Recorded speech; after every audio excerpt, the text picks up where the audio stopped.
Now, from WYDC TV, this is Big Fox News at 10.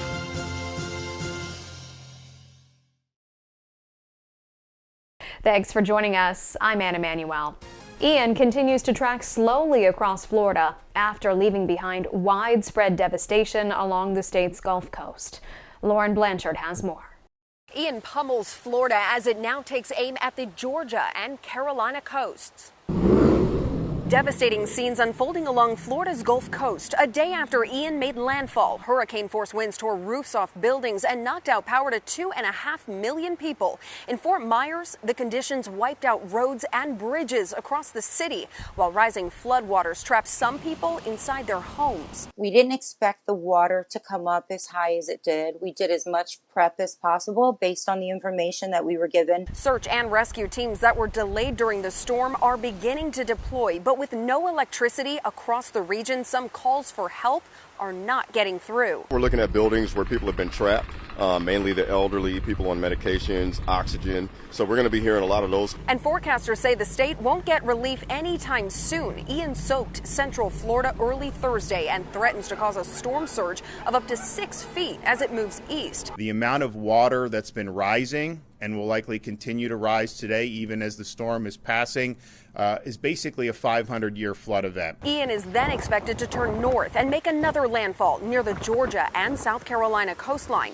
People there are bracing for the worst. We know that people will be impacted by the storm no matter which way it goes. We have all the basic items that we need. Today, President Biden declared a major disaster in Florida to free up money for recovery efforts. In St. Pete Beach, Lauren Blanchard, Fox News. 3 more officers were injured at Elmira Correctional Facility this week. Big Fox reported attacks on 4 correctional officers earlier this week. This attack saw an inmate grab a female officer from his cell and pull her against the bars. 2 additional officers came to help and were struck in the head and jaw, respectively, by the inmate. All 3 officers received medical treatment and remained on duty.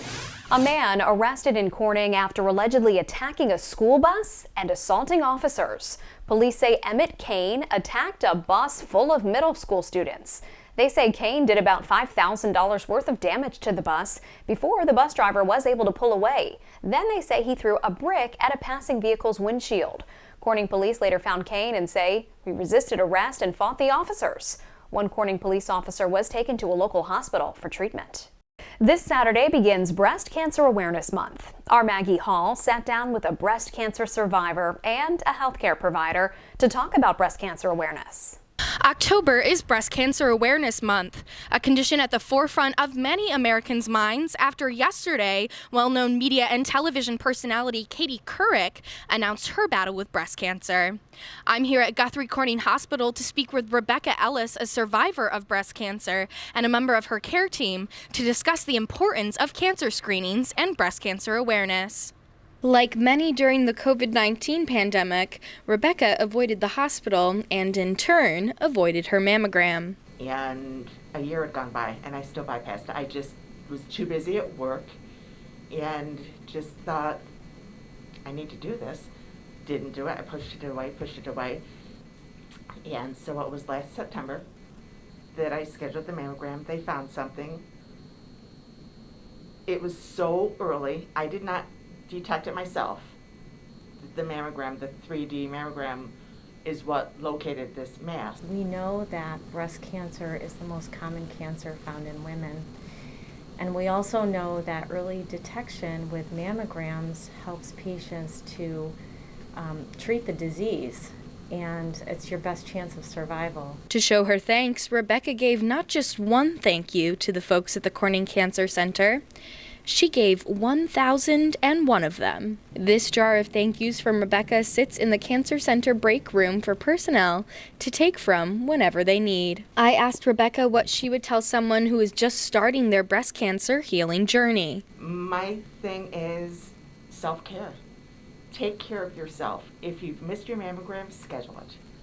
If you feel something different, get to a doctor. And if you have questions, ask questions.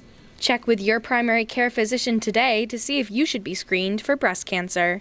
To make an appointment with Guthrie for a mammogram, call 866-GUTHRIE. Maggie Hall, Big Fox News, Corning. Last week, parents Shavine and James Abbey faced a parent's worst fear.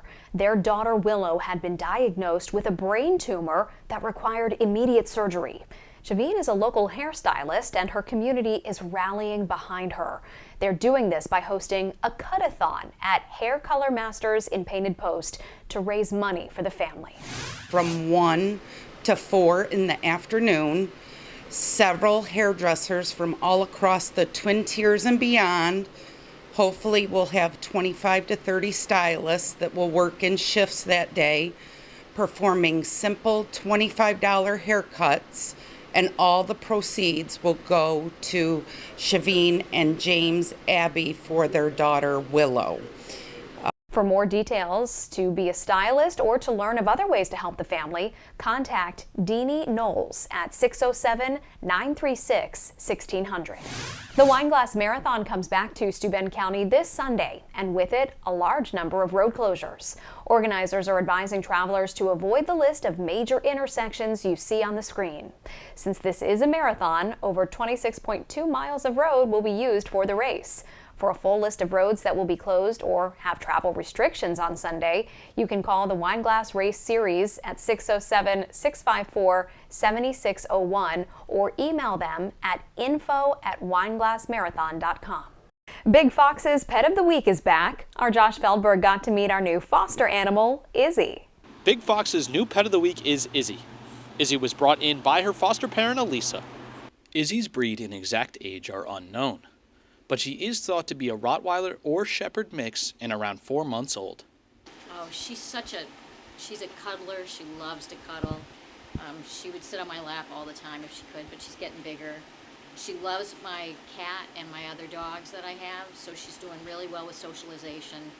And she's potty training, and she's a good girl. Izzy is available for adoption now on Paws and Purrs website. So she is available for adoption right now because she just had her rabies shot and she's had all of her puppy shots. The only thing that we would require is that when she goes into her home, she would still have to get fixed. And Paws and Purrs, they wait till they're 6 months before they're eligible to be spayed or neutered. So she has a little bit of time before that comes up. Those who are interested in becoming foster parents can also do so with Paws and Purrs. Everyone should foster.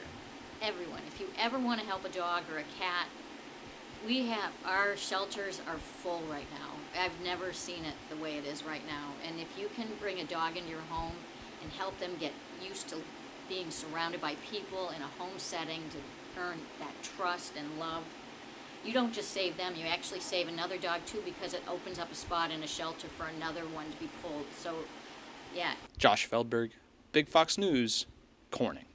Your forecast is coming up next, and later we'll have the latest numbers on the U.S. economy. Stay with us. Here's your local stock market update from Big Fox.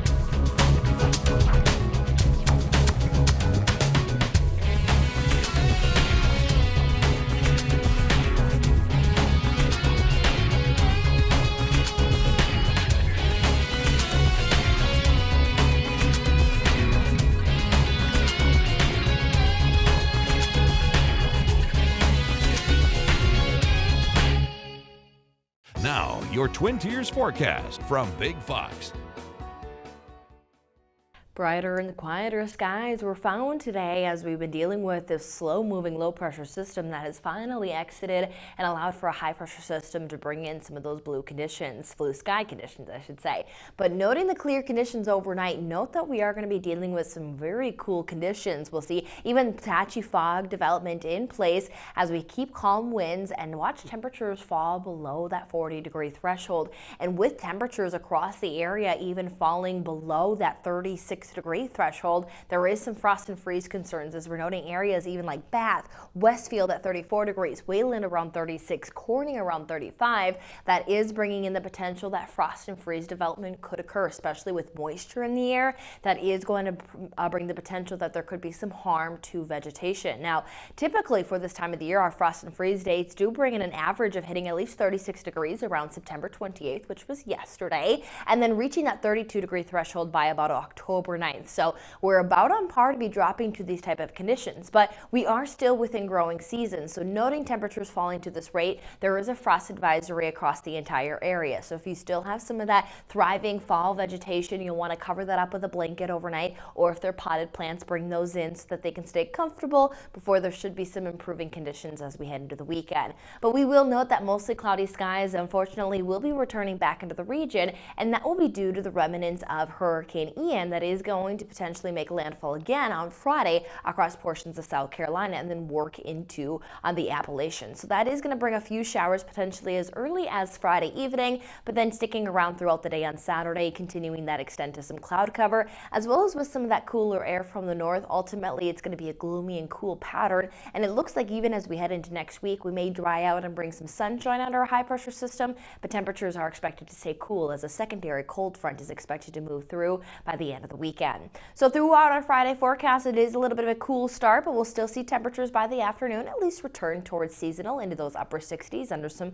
partly to mostly cloudy skies. Highs across the area as mentioned for this time of the year. This is where we should be sitting, but definitely a cool change up as we've been dealing with at times some of those warmer temperatures. But we're looking at about 65 into Elmira, 52 into Wayland, about 51 into Westfield. Then by Saturday, we see temperatures again continuing to stay on the cooler side, but with the overcast skies and the chance for some of those showers, that's what's going to hold those a little bit cooler than what we were experiencing on Friday. So upper 50s to lower 60s looking more likely. Now, as we look at the extended forecast, it looks to stay pretty consistent just into those mid 60s all the way into early next week. But after some of those showers on Saturday, shouldn't see much more effects from the remnants, maybe a wind gust or two, but most of that should be falling apart, allowing for a high pressure system to keep us cool, comfortable, and dry next week. Florida's tourism industry stands to take a massive hit from Ian. Amazon workers are about to get a pay bump, and Porsche takes off in its stock market debut. Madison Allworth has today's business briefs. An assessment of the financial toll of Ian. The Florida tourism industry projected to take a $7 billion hit. Cruise ships, hotels, resorts, and theme parks all closing ahead of the storm. Still, some families remained on site at Disney World to ride out Ian. So we're making it so far. We've really got one more full day, hopefully only stuck here in the hotel room before maybe we can venture out again. It's really windy. We hear the wind. We went outside a few times. We are on an inside, kind of in an alcove. We're not directly getting blown, wind and rain right at our room. So we're very lucky to not have to really have that worry. Carnival canceling departures and rerouting ships. Airlines canceling thousands of flights as Tampa and Orlando shut down the airports. Amazon is planning to raise the average hourly pay for its workers next month. Frontline employees will see their hourly pay go from $18 to $19 an hour on average. Amazon has recently found itself fending off moves by warehouse workers to unionize. And the Porsche IPO hitting the market in Germany with a record listing worth $72 billion. The strong start for the luxury car maker saw the stock priced at the top end of the range. It jumped about 4.5%. Porsche is trading on the Frankfurt Stock Exchange. That's business. I'm Madison Allworth. The latest read on our economy is in, and we have confirmation our economy was in contraction for the entire first half of this year. The final read on the second quarter gross domestic product shows it fell by 0.6%. That matches the most recent estimate. The GDP tumbled 1.6% the first 3 months of the year. Another data point known as gross domestic income, an alternative measure of economic growth, actually increased by 0.1% in the second quarter. And an update on the job market, first-time jobless claims for last week dropped by 16,000 to 193,000, the lowest level since April. The new reading coming in lower than expected. Continuing claims were also a little better than expected. Weekly claims last dipped below 200,000 in early May of this year. And there are more pressure on the housing market. According to a survey of lenders out today from Freddie Mac, the average rate on 30-year fixed mortgage climbed to 6.7%. That's their highest level in more than 15 years. This comes after a series of interest rate hikes from the Fed, which is trying aggressively to cool the highest inflation in decades. Sephora makes a move to compete with other retailers. The cosmetics company is rolling out an unlimited same-day delivery membership. It's called Sephora Same Day Unlimited. Sephora says shoppers can pay $49 a year for delivery on all purchases in as little as 2 hours. Customers can try the program for free for 30 days. Same-day delivery is also available on a one-off basis starting at $6.95. Peloton makes its first brick-and-mortar partnership. It will sell its bikes, treadmills, and other products at Dick's Sporting Goods. It's the fitness equipment maker's latest push to expand its customer base. The companies haven't set a launch date, but are aiming for the holiday shopping season.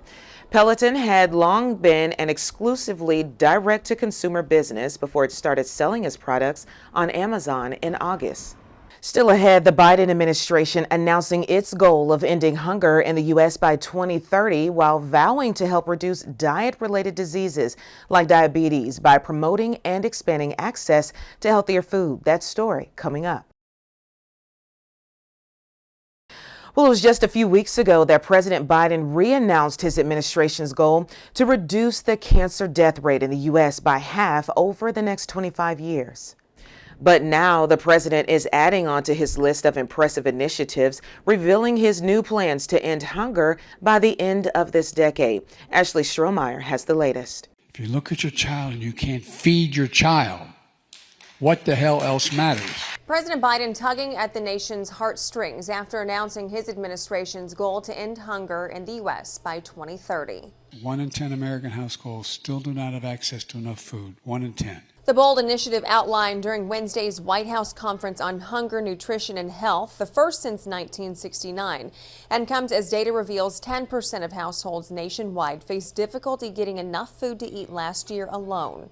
I know what it's like to not know where your next meal will come from, both as a child and as a parent. The Secretary of Agriculture outlining 5 main points the Biden administration believes are critical to meeting its goal, including increasing access to affordable food, finding ways to integrate nutritional science into healthcare policies, educating consumers about making healthier choices, creating more opportunities for people to be physically fit and have access to outdoor spaces, and increasing funding for nutritional research.